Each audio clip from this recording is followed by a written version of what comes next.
நண்பர்களே, இன்னைக்கு உங்கள சந்திக்கிறது எனக்கு ரொம்ப சந்தோஷம்.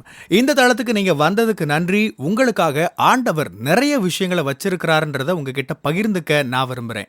இன்னைக்கு உங்க கூட நான் பேச வேண்டிய விஷயத்துக்குள்ள போறதுக்கு முன்னாடி, சில விஷயங்கள சொல்லிக்க விரும்புறேன். நீங்க ஜான் கிஃப்டா அப்படின்ற என்னோட Instagram, Facebook, YouTube மூலமா என்ன ஃபாலோ பண்ணி என்னோட பதிவுகள நீங்க பெறலாம். தினமும் என்னோட பாட்காஸ்ட் நீங்க கேட்கலாம்.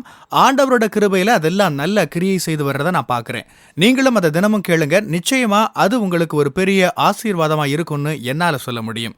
ஜான் கிஃப்டா அப்படின்ற என்னோட யூடியூப் சேனலை தினமும் பார்க்க மறக்காதீங்க. Fuel for the soul with John Gifta அப்படின்ற இங்கிலீஷ் பாட்காஸ்டையும் நீங்க தினமும் கேட்கலாம். www.johngifta.com அப்படின்ற என்னோட வெப்சைட்லயும் இது எல்லாமே இருக்கும். மீண்டும் உங்களை சந்திக்கிறதுல எனக்கு மகிழ்ச்சி. சும்மா இருக்கிற நேரங்கள்ல நான் டாக்குமெண்ட்ரிஸ், ஆவணப்படங்கள் பார்க்கறதுண்டு. அது மூலமா நிறைய புதிய தகவல்கள் தெரிஞ்சுக்க முடியும். பிரபலமான நீதிமன்ற வழக்குகள் பத்தின ஆவணப்படம் ஒன்று பார்த்தேன். அதுல தீர்ப்பு சொல்ற நீதிபதி, உன்னை நான் வெறுக்கிறேன், உனக்கு நான் 15 வருஷம் சிறை தண்டனை கொடுக்க போறேன், உன்னை பார்க்கறதுக்கு பிடிக்கல அதனால மரண தண்டனை கொடுக்க போறேன் அப்படின்னு எல்லாம் சொல்றது இல்லை. அதே போல உன்னை பார்த்தா பாவமா இருக்கு, உனக்காக பரிதாபப்படுறேன், உனக்கு நல்ல எதிர்காலம் இருக்கு, நீ பார்க்க அழகா இருக்க, நல்லா இருக்க, அதனால உன்னை நான் விடுவிக்கிறேன் அப்படின்னு சொல்றதில்லை. ஒரு நீதிபதி அப்படி சொல்ற ஒரு இடத்துல இல்லை.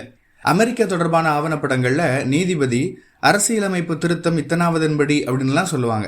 அதே மாதிரி இந்தியாவில் அரசியலமைப்பு விதி, கான்ஸ்டிடியூஷனல் ஆர்டிக்கல் நம்பர் இத்தனாவதன்படி அப்படின்னு குறிப்பிட்டு இந்த செக்ஷன்ல இப்படி சொல்லியிருக்குன்னெல்லாம் சொல்லுவாங்க. அதாவது அவங்க என்ன தீர்ப்பு சொன்னாலும் அது ஏற்கனவே எழுதப்பட்டிருக்கிற சட்டத்தின்படி தான் இருக்கும். சட்ட புத்தகம் தான் அவங்களுக்கான கையேடு. அவங்க முடிவு எடுக்கிறதுக்கான ஆதாரம், கருவி, இப்படி எல்லாம் சொல்லலாம்.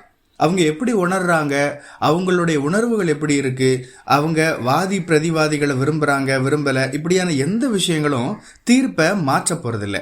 தீர்ப்பு அப்படின்றது எழுதப்பட்ட சட்டத்தின்படி தான் இருக்கும். நம்ம இருக்கிற காலகட்டத்தில் மக்கள் தங்களை சுற்றி இருக்கிற விஷயங்களோட அடிப்படையில் தான் நடந்துக்கிறாங்க. அவங்க எப்படி உணர்றாங்களோ அதன்படி நடந்துக்கிறாங்க. நான் நல்லா உணரல அதனால இதை செய்கிறேன், நான் நல்லா உணர்றேன் அதனால இதை செய்கிறேன், இது சரியில்லை இருந்தாலும் நான் இதை செய்வேன் அப்படின்னு சொல்றாங்க. அரசியலமைப்பு புத்தகம் ஒரு நாட்டை வழிநடத்துற புத்தகம். சட்ட புத்தகம் தண்டனை கொடுக்கறதுக்கான வழிகாட்டி. இது போலவே நமக்கும் ஒரு சட்ட புத்தகம் இருக்கு, ஒரு வழிநடத்தும் கையேடு இருக்குது. உங்களுக்கும் எனக்கும் ஒரு தரநிலை, ஸ்டாண்டர்ட் நிர்ணயிக்கப்பட்டிருக்கு. நாம எப்படி நடந்துக்கணும் அப்படின்னு உங்களுக்கும் எனக்கும் ஒரு வரமுறை, ஒரு வடிவமைப்பு கொடுக்கப்பட்டிருக்கு. அதுதான் ஆண்டவரோட வார்த்தை. வேதமே நமது சட்ட புத்தகமா இருக்கணும். நம்ம எப்படி உணர்றோமோ அதன்படி நடக்கக்கூடாது. நம்மளோட உணர்வுகள் நம்மளை இழுத்துட்டு போகக்கூடாது. சமரசம்னு தெரிஞ்சும் அதன்படி நாம போயிடக்கூடாது. அது ஆண்டவரோட சிறப்பான திட்டம் இல்லை. ஆண்டவரோட திட்டம் அது இல்லை, அவரோட விருப்பம் அது இல்லைன்னு தெரிஞ்சும் நாம் அதை செய்யக்கூடாது. நீங்க உணர்றதன் அடிப்படையில, உங்களோட உணர்வுகள் சொல்றதன் அடிப்படையில நடக்காதீங்க. நமக்கான சட்டப்படி, ஆண்டவரோட வார்த்தைப்படி நடங்க. இப்பெல்லாம் ஜூன் மாசத்தை பிரைட் மந்த்னு கொண்டாடுறாங்க. பெருமிதமான மாதமா, ரொம்ப முற்போக்கான சிந்தனையாளரா, LGBTQ மாதிரியான வெவ்வேறு வகை பாலினங்களை ஏற்றுக்கொள்ளுகிறவங்களா, பாலுறவு தொடர்பான நிறைய முரண்பாடுகளை ஆதரிக்கிறவங்களா, ஆண்டவரோட தர நிர்ணயத்துக்கு ஈடா இல்லாம இருக்கிற நிறைய விஷயங்களோட ஒத்து போறவங்களா, தீவிர பெண்ணியம், இப்படி நிறைய விஷயத்த பத்தி பெருமைப்பட்டுக்கிறதா தங்களை காட்டிக்கிறாங்க. பேரணி போறாங்க. ஜான், உலகம் ரொம்ப மாறிடுச்சு, முன்னாடி காலத்துல இதெல்லாம் யாருமே ஏத்துக்கல, ஆனா இப்போ முற்போக்கா மாறிட்டு இருக்காங்க, எல்லாருமே இதெல்லாம் இப்ப ஏத்துக்கிறாங்க, ரொம்ப நல்ல முன்னேற்றம் அப்படின்லாம் சிலர் சொல்றாங்க. ஆனா நான் சொல்றேன், இந்த உலகம் என்ன சொல்லுது, என்ன வரையறை செய்யறது அப்படின்றது முக்கியம் இல்லை. ஆண்டவரோட வார்த்தை என்ன சொல்லுது அப்படின்றது தான் முக்கியம். மக்கள் அவங்க விரும்புறத சொல்லலாம். உலகம் தன்னோட இஷ்டத்துக்கு எப்படி வேணாலும் எதை வேணாலும் சொல்லலாம். இதெல்லாம் இப்ப பாவமே கிடையாதுன்னு சொல்லலாம், இதெல்லாம் இப்ப ஏத்துக்கலாம்னு சொல்லலாம். ஆனா எனக்கு அன்பான தெய்வ பிள்ளைகளே, நான் சொல்றேன், நம்மோட தரம் இந்த உலகம் சொல்றதின்படி அல்ல. நம்மோட தரம் ஆண்டவரோட வார்த்தை என்ன சொல்லுதோ அதன்படியானது. இன்னைக்கு நீங்க உலகத்தின் வெவ்வேறு பகுதிகளில் இருந்து இதை கேட்டுட்டு இருக்கலாம். வேதத்தை, கர்த்தருடைய வார்த்தையை உங்களோட சட்ட புத்தகமா வச்சுக்கோங்க. அப்படி ஒரு தரத்தை உங்களுக்கு நீங்க வச்சுக்கோங்க.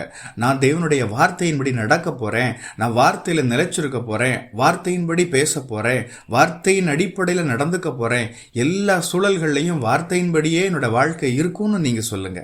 அப்படியான ஒரு உறுதிப்பாட்டோடு நீங்க வாழ ஆரம்பிக்கிறப்ப, ஆண்டவரோட வார்த்தை உங்களோட வாழ்க்கையில சட்ட புத்தகமா இருக்கிறப்ப உங்க வாழ்க்கை சிறப்பானதா மாறும். ஆண்டவர் விரும்புகிறபடியான ஒரு வாழ்க்கை வாழ்வீங்க. இயேசு கிறிஸ்துவ விசுவாசிக்கிற உண்மையான ஒரு விசுவாசியின் வாழ்க்கையா உங்க வாழ்க்கை மாறும். 2 தீமோத்தேயு 3:16-17 சொல்லுது, வேத வாக்கியங்கள் எல்லாம் தேவ ஆவியினால் அருளப்பட்டிருக்கிறது. தேவனுடைய மனுஷன் தேறினவனாகவும் எந்த நற்கிரியையும் செய்ய தகுதி உள்ளவனாகவும் இருக்கும்படியாக அவைகள் உபதேசத்துக்கும் கடிந்து கொள்ளுதலுக்கும் சீர்திருத்தலுக்கும் நீதியை படிப்பித்தலுக்கும் பிரயோஜனமுள்ளவைகளாய் இருக்கிறது. உங்களை பூரண மனுஷனாக மாற்றுகிற ஒரே விஷயம், உங்களை பரிசுத்தப்படுத்துற ஒரே விஷயம், நீங்க எப்படி இருக்கணுமோ அப்படியான ஒரு நபரை உங்களை மாற்றுற ஒரே விஷயம் ஆண்டவரோட வார்த்தை தான். வேதமே உங்களோட சட்ட புத்தகம். அப்படி நீங்க அதை வச்சிருக்கீங்களான்றது தான் உங்களுக்கு முன்னாடி நான் வைக்கிற சவால். ஆண்டவரே, உலகத்தின் பல்வேறு பகுதிகளில் இருந்து இதை கேட்கிற ஒவ்வொருவருக்காக நான் ஜெபிக்கிறேன். இயேசுவின் நாமத்தில் இந்த வார்த்தைகள் அவர்களுக்கு முன்னே கடந்து போகட்டும், இவர்களை பலப்படுத்தட்டும். உம்முடைய வார்த்தையை இவர்களுடைய தரமாக ஸ்டாண்டர்டாக மாற்றிக்கொள்ளும் பலனை கொடும். இயேசுவின் நாமத்தில் ஜெபிக்கிறேன், ஆமேன். கர்த்தர் உங்களை ஆசீர்வதிப்பாராக. உங்களுடைய பகுதிகளில் பிரசங்கிக்க என்னை அழைக்க நீங்க விரும்பினா டிஸ்கிரிப்ஷன்ல இருக்கிற இமெயில் மூலமா என்ன நீங்க தொடர்பு கொள்ளலாம். பிரியமானவங்களே, இந்த செய்தி மூலமா நீங்க உற்சாகம் அடைஞ்சிருப்பீங்க, ஆசீர்வதிக்கப்பட்டிருப்பீங்கன்னு விசுவாசிக்கிறேன். திரும்பவும் ஞாபகப்படுத்துறேன், நீங்க ஜான் கிஃப்டா அப்படின்ற என்னோட இன்ஸ்டாகிராம், ஃபேஸ்புக், யூடியூப் மூலமா என்னை ஃபாலோ பண்ணி என்னோட பதிவுகளை பெறலாம். ஜான் கிஃப்டா அப்படின்ற என்னோட யூடியூப் சேனலை தினமும் பார்க்க மறக்காதீங்க. Fuel for the soul with John Gifta அப்படின்ற இங்கிலீஷ் பாட்காஸ்டையும் நீங்க தினமும் கேட்கலாம். பாட்காஸ்ட் எபிசோடுக்கு நீங்க உங்களோட ரேட்டிங், ரிவ்யூ கொடுத்து ஷேர் பண்ண மறக்காதீங்க.